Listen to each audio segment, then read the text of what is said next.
I think here in our panel, I think we have individuals who are about as up to speed as anyone in the country, or any individuals, in terms of what's happening out in the research area, certainly from within the governmental research programs, the national institutes, and I think David Martin in terms of what's happening out in the private sector. So I'm looking forward to having the chance to get your responses to some of the questions that I have. I think Dr. Fauci had indicated earlier that you do believe that some form of AIDS vaccine may be available for testing sometime the end of this year or by the early part of next. Is that right? Yes, sir. One of the issues which must be resolved before vaccine can be tested is whether its efficacy will be tested in primates first or directly in humans. I'd like to ask you, Dr. Fauci, and the whole panel, what your opinion about this question would be, given the sense of urgency about the development of the vaccine, the delay that comes in the testing of the primates, but given the other kind of ethical issues which would be faced by testing in individuals first. What is your view? What's your opinion about whether it's going to be essential to test it in primates or humans first? You mentioned the terminology, Mr. Chairman, efficacy, and I think that's really the critical word there.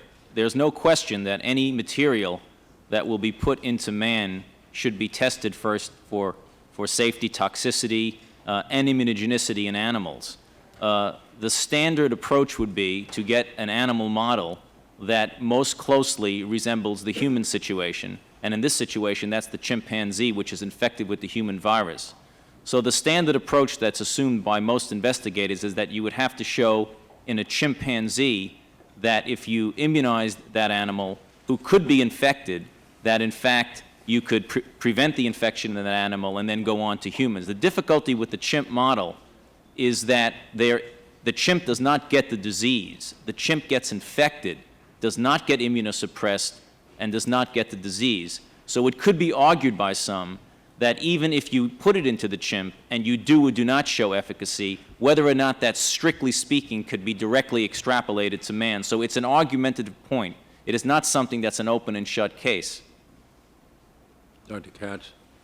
I would support Dr. Fauci's presentation. It must be tested in animals first, but that's not going to give all the answers because we don't have a perfect animal model. With polio, you could produce polio, paralytic disease, in monkeys. With measles, you could produce measles in monkeys. The next step really was rubella, where what we were trying to prevent was the infection of a fetus in utero. We were never able to develop an animal model of human rubella infection. We went through the monkey model because there were a number of questions which could be answered, such as Tony has mentioned, safety and immunogenicity. But we never knew until we got to man and continued with trials that it would prevent the infection of a baby in utero. So there will be, again, unanswered questions with HIV vaccines, but there are still essential steps in the testing in primates that I think have to precede human trials. You include this testing and when you talked about the time that would elapse before we might have some, at least, results in terms of a vaccine that would be safe and efficacious and that would be approved, when you gave us that 5 to 8 years? Yes, that's including the initial testing for safety and immunogenicity in animals, sir. And would you agree that even vaccines that have been tested in primates and then in human beings in a few instances ended up having unprecedented and undesirable effects? Is there a danger of this kind of an outcome with a new AIDS vaccine? There is no question that testing in animals can give you a good sense of the types of toxicities you may see, but it certainly will never give you an absolute complete answer. And we generally find out about the very rare toxic effects of a particular product after it has been administered to large numbers of people. Sometimes you see it early on with smaller numbers, which is actually one of the major rationales for going gradually from a phase 1 to a phase 2 for a phase 3. Hopefully, you will pick up the majority of the deleterious effects in phase 1, which are geared towards safety and immunogenicity. But it's also conceivable that you won't see certain of them until the vaccine is widely used in phase 3 studies and thereafter. Dr. Martin, I want you to respond to these too. Perhaps you'd respond to the first question. My response, I think, would be a little bit different. I would say that given that the safety was shown in a chimp model, for instance, or in fact safety can be detected or can be determined in other non-human primates than the chimp, then obviously an efficacy study would need to be done in chimps. Given that it is safe and non-toxic in chimps, I think a positive result, i.e. some evidence of protection of infection by HIV in a chimp, would be very encouraging. On the other hand, I do not think that lack of protection in a chimp from HIV infection should be unnecessarily discouraging. The reason being that chimps and humans have the potential of responding somewhat differently to different immunogens. Their immune systems, while very similar, are not identical. Thus, I do not think that even without proven efficacy in a chimpanzee model system, it should deter, given the safety and lack of problems with any safety, should not deter the study in at least a phase 1 human population. For the purposes of the discussion, animals we're talking about are primates, specifically chimps. Is that correct? Yes, sir. We all agree with that. Are there sufficient numbers of chimps around? I think I would categorically say no, there probably are not at the moment sufficient numbers of well cared for, studied chimps available. Tony, I know Dr. Fauci has been very much involved in trying to acquire such animals. That is, I believe, going to be a significant problem. Dr. Fauci, is your response to the earlier question about efficacy studies, is that related to chimps or to other primates? No. The only animal model that you can determine efficacy would have to be in a chimp with regard to infection, not disease, because that is the only animal that is infected and can be infected with the human virus. So I actually was referring to the chimp there, and I agree with what Dr. Martin was saying, that if you don't show efficacy there, that doesn't necessarily deter you from going into the human model. Could we talk a little bit about the problems that we might face that would prevent a vaccine from going to the market area once it's been tested? What are they? Well, I think they fall into 3 areas. The first is the lack of product liability protection for the manufacturer distributor. The second is the enormous cost. No, the enormous problem we face that with childhood diseases. Our committee wrestled with that for 15 years. We're talking about a handful of cases that spin off from the use of the live vaccines in polio, in predictable number. And the failure to come to grips with it almost drove the company right out of production. So this is an enormously important question. We finally came up with a solution with this in the last year, but it rouses enormous kind of differences here in this body. So although, when we talk about eliminating the product liability and said very quickly, that's a major kind of a question as well that involves whether even if they produce these, whether they're going to produce them safe and effectively, or whether there isn't going to be negligence even in the production of them, and whether you free companies from putting things out which may be an approved vaccine but not done in the way that it should be. So we don't want to unduly alarm people, but we don't also want to have sort of a magic wand. If you eliminate the product liability, we're resolving it. Please continue. That's obviously an issue that we have to worry about. What are the others? And well, the others have to do with the enormous cost of the preclinical and clinical development.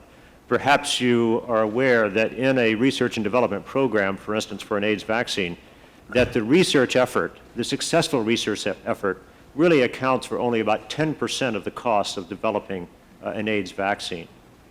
The third is the current market climate. That is, what is going to be the market size? We don't know what the market size is. And therefore, when it comes to managing essentially a small venture company such as Genentech, we always have to concern ourselves whether we are betting the company on what is, in effect, a very risky project. Any comment? Yes, I'd like to add one comment to your remark, Senator Kennedy, and that is relating to whether a company could come to the market with a sloppily prepared or unsafe vaccine. I think the other agency, the Food and Drug Administration, through which any vaccine must be passed and tested carefully prior to licensure, is our best safeguard against that. I think that agency is staffed with scientists who are very familiar with vaccine development, and all of the studies that we're talking about now include deliberations and collaboration with scientists in all the agencies, not just the National Institutes of Health. Doctor, I mean, you're the professional on it. When you use the live vaccines, you get a certain number of predictable cases of polio. That's And correct. those people bring the cases, and they go to juries, and they see a malformed child out there. And they brought those cases. They've got an extraordinary, and that's predictable. They can produce under the best of circumstances. It's predictable. And those findings against that company raised it, as we heard from earlier, from 11 cents to $11, which have priced it out of the range in some areas, and numbers aren't getting it, like most of them are. We're all working on to make sure they do. But it just about drove that company out of the production of it. And it isn't that they're producing an inferior product, and it isn't that they haven't got FDA approval.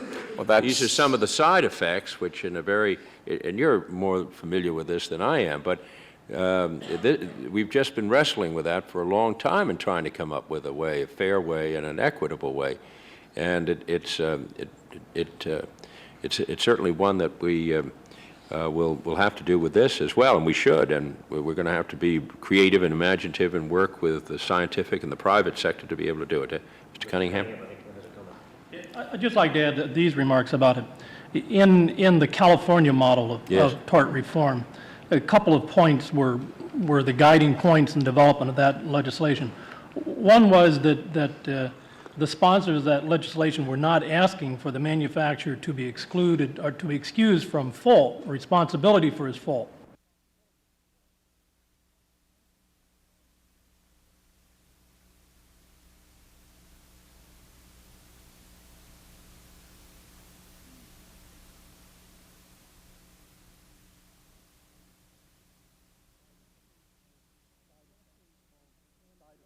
Known side effects. And in that case, the California legislature basically established that if the manufacturer had not been negligent in designing the vaccine or in warning of the known risks, that would be the area where strict product liability would not be applied. It would be liability based on fault. And then the other principle that the California legislature followed was that this is a societal problem, and the costs of, again, predictable side effects. You don't know what they will be, but it's predictable that there will be side effects. Should not be borne either by the victim or by one or two companies who have undertaken to produce the vaccine. And therefore, they sought to establish a victim's compensation fund. Well, I don't want to get into this more than we really are, but you had a person that was getting the polio vaccine. They go back in, a mother goes in, and there's the possibility of contacting the disease, maybe 1 in 600,000. Now that's notice. 1 in 3 million. 1 in 3 million. 1 in 3 million. So the mother's going to go on in there and get it. There are going to be other children who don't get the vaccines. Their child, through the effect of the live vaccine, immunizes. That's a question with this. For instance, there was no change in the laws that relates to the negligent manufacture of a drug. Sure. If you don't follow the recipe, you have liability. Yeah. But the two areas that were addressed were, one, the design of the vaccine, and the warning of known risks or known side effects. And in that case, the California legislature basically established that if the manufacturer had not been negligent in designing the vaccine or in warning of the known risks, that would be the area where strict product liability would not be applied. It would be liability based on fault. And then the other principle that the California legislature followed was that this is a societal problem, and the costs of, again, predictable side effects. You don't know what they will be, but it's predictable that there will be side effects. Should not be borne either by the victim or by one or two companies who have undertaken to produce the vaccine. And therefore, they sought to establish a victim's compensation fund. Well, I don't want to get into this more than we really are, but you had a person that was getting the polio vaccine. They go back in, a mother goes in, and there's the possibility of contact to the disease, maybe 1 in 600,000. Now, that's notice. 1 in 3 million. 1 in 3 million. 1 in 3 million. So the mother's going to go on in there and get it. There are going to be other children who don't get the vaccines. Their child, through the effect of the live vaccine, immunizes. That's a question where there's some scientific difference, but effectively immunizes the other children. Now their child gets it. Now you're going to say, well, you were warned? You had 1 chance in 3 million, and you were warned? I mean, I don't want to get back into that debate here today, but it doesn't lend itself to a very quick seat-of-the-pants response. It's a tough one, and it's one we're going to have to address, and I think we ought to be able to address it. I don't hesitate in saying we have to address it. We will, but it's, you know, when we were talking about all the progress that we're going to do and these other matters, we have to, you know, there's some very important ethical issues and questions and manufacturing issues where these markets. Let me ask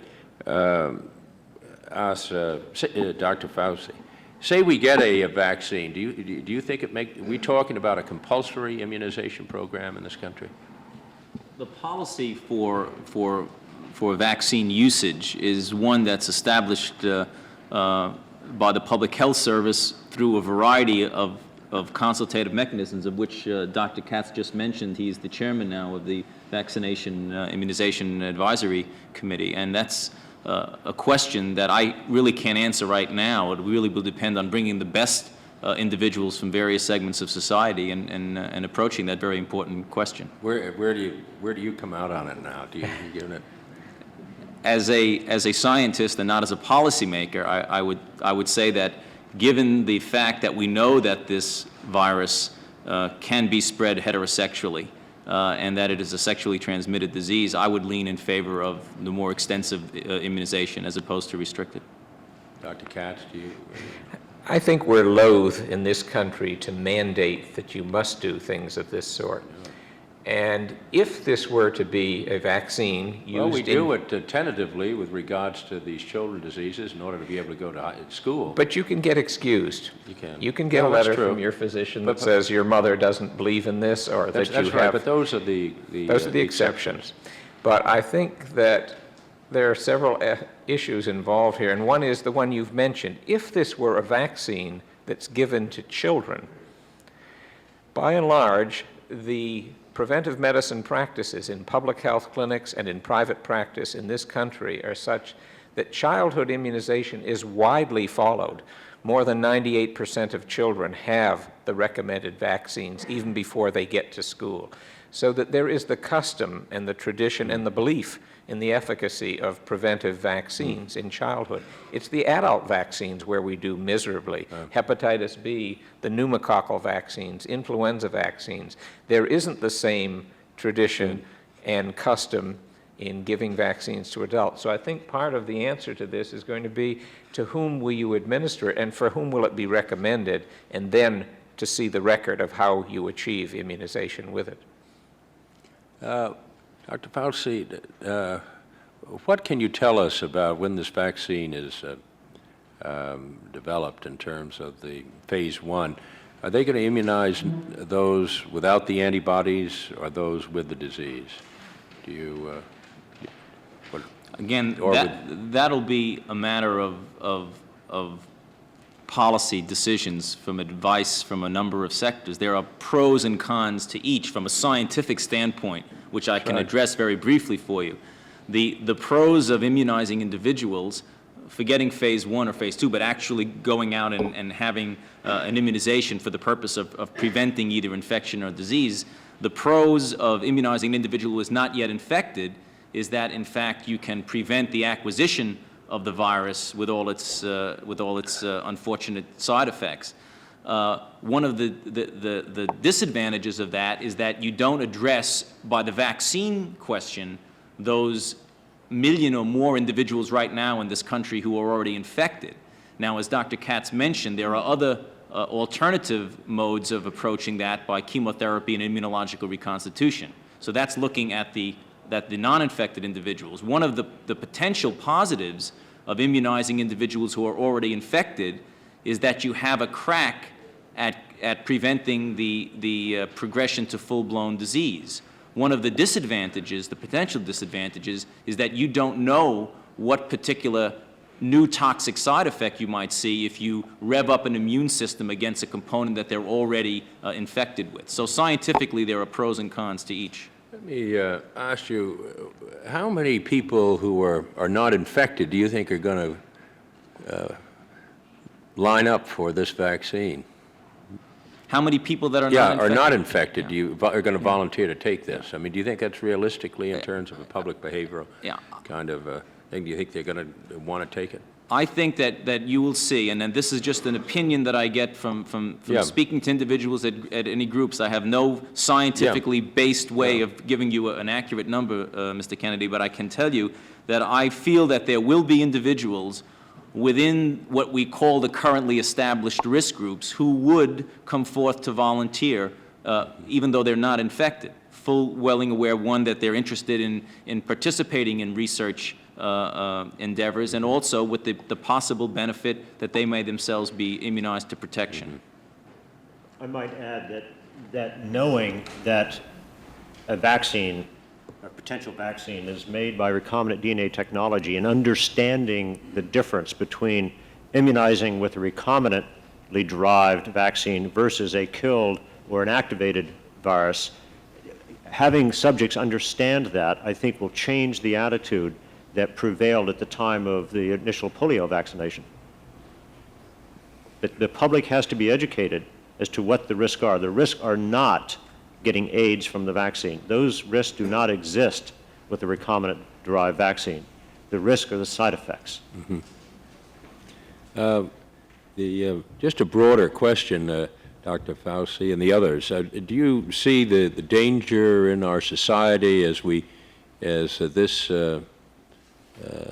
endemic plague begins to manifest itself more dramatically in terms of our society, where the scientific community is in danger of being stampeded to cut corners, and in terms of the research, waivers, in terms of the FDA process and procedures, individuals who will be flying overseas to take advantages of supposed vaccines that are taking place in other parts of the world. I was around when we had the Laetrile, pressure at that time, and it was just a little, I think, wood fire compared to the kind of fire blasting that responsible researchers, thoughtful manufacturers, and I think knowledgeable ethicists would have with this. Are you concerned about that situation developing? I don't think, Mr. Kennedy, that will happen. I think the early phases of the AIDS epidemic, when the panic of going to different countries getting drugs, was an unfortunate time in the sense of the perception that there was something available that an individual could not get here. I think that things are moving along extremely rapidly in the area of drug development and testing, as well as in the area of vaccine development right now. And I don't really see that there will be cutting of corners, certainly not by the FDA and the Public Health Service, and I don't think by any of the other components of society, industry, academia, or what have you. Things are moving ahead very rapidly, but also the public is becoming progressively more aware and educated as to the truth about the epidemic, its spread, and the availability of whatever we have for them. Let me ask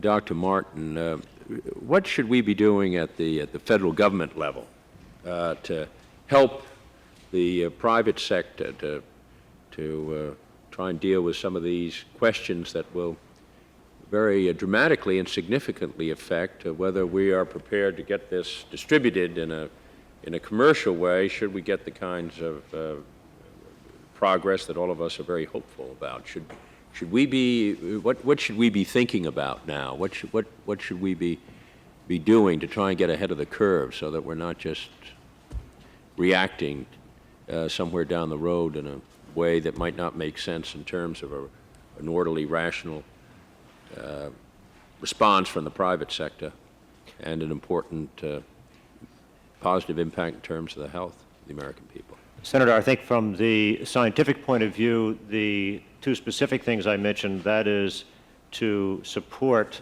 those federal agencies that are starting to develop repositories for virus isolates and patient sera, and secondly, to promote the serotyping of these isolates would be two things that would help not just private industry, but I think every scientist involved in this effort towards vaccine development. In terms of the marketplace, when Drs. Baltimore and his colleagues were in San Francisco at the IOM hearing, one of the points that I made and the representative from another biotechnology company was that rather than necessarily having federal funds put into a program within private industry, a much more effective way and actually more American way to deal with that is to provide us with a purchase order for a given number of doses given for an FDA-approved vaccine. That is, guarantee us what the marketplace is and give us liability protection from non-negligent actions. You know, when you mentioned that, I remember back years ago on an item that affected my own state. They had the scare about various sprays that were put on cranberries. Yes. And what the military did is they pre-bought their cranberries for Thanksgiving that they would need, and they used it all up. It was a sound investment, but it saved basically an industry. Of course, that is. But what we're talking about here is that doing this in a way, in a logical, thoughtful way, on something which we know we're going to face over a long period of time, and giving some degree of predictability to the private sector and some reliability, and an investment where marginal resources now will be enormously saved in terms of the consumer, in terms of the federal government over the period of the future. That's the kind of thinking that I would hope that we would have. I'm not sure that we've got right now, but it's an important point, and I'm glad you made it. We've heard this morning about a worldwide health problem of enormous scope and historic significance. It's the first epidemic to threaten both industrialized nations and developing countries. The global nature of this problem must further impress upon us the need to approach AIDS in a spirit of urgency and cooperation. We must all turn our attention to this problem in government, at the workplace, the private sector, the schools, churches, and the family, and there's no room for stigma and scapegoats. Let us come together with humanity, dignity, and a commitment. And I'm grateful to all of those who appeared this morning and help us here on this committee to be able to guide our colleagues in the Senate. I'm mindful that take a certain sense of pride in my own state of Massachusetts. We have begun the funding for some home health care and for the support services, which are outpatient treatments, residence for displaced AIDS victims, and a network of help for the AIDS persons. This seems to me to be the first state that has taken this as comprehensively as it has. We are interested in noting the work that's been done in California in a co-related area in terms of the liability. These are all constructive steps to be taken, and all of us can profit from knowing about them. I'm grateful to our panel here this morning, and I think that you've gathered from the tenor of the discussion here, we are very supportive of the efforts that are being undertaken in the research area and the private sector, and we're hopeful that you will continue to feel that you can communicate with us in ways that we can be more helpful to you in this area as we address this particular national and international challenge. Our committee stands in recess. We have put on a proposal for a repository on the sewer. So it's in the works. It's just.